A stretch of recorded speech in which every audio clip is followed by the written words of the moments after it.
મિત્રો, શરીર તંદુરસ્ત રાખવું હોય તો સાયકલ લઈને ફરવું. 40 વર્ષ પછીની ઉંમર થાય તમારી, એ તમારે બાઇક, હોન્ડા ગાડી જે પણ હોય એ મૂકી દેવું અને સાયકલ લઈને ફરવાનું ચાલુ કરો. એક્સરસાઇઝ થાય, અને એક્સરસાઇઝ થાય તો શરીર તમારું સારું રહે, લોહી હરતું ફરતું રહે અને શરીર તંદુરસ્ત રહે. એકદમ શરીર તંદુરસ્ત રહે. રોજ વધારે ના ફરો તો 5-1 કિલોમીટર તો ફરો જ સાયકલ લઈને. રોજ 5 કિલોમીટર ફરો.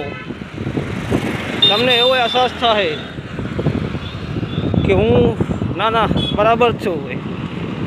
હજી અઠ્ઠા જવાન છું. 40ની ઉંમર થાય, 45ની થાય, 50ની થાય તોય પણ સાયકલ લઈને ફરો તો તમને એવું જ થાય કે સારી રીતે ફરું. હું થાક જેવો અનુભવ નહીં થાય.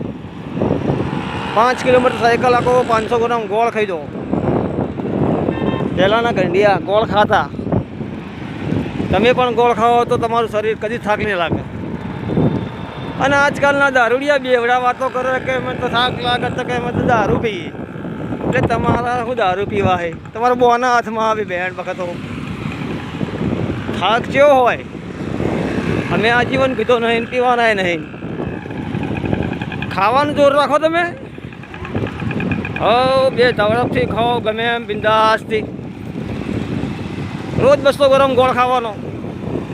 2 રોટલા ખાઓ તમે બાજરીના, શાક, દૂધ, રોટલો.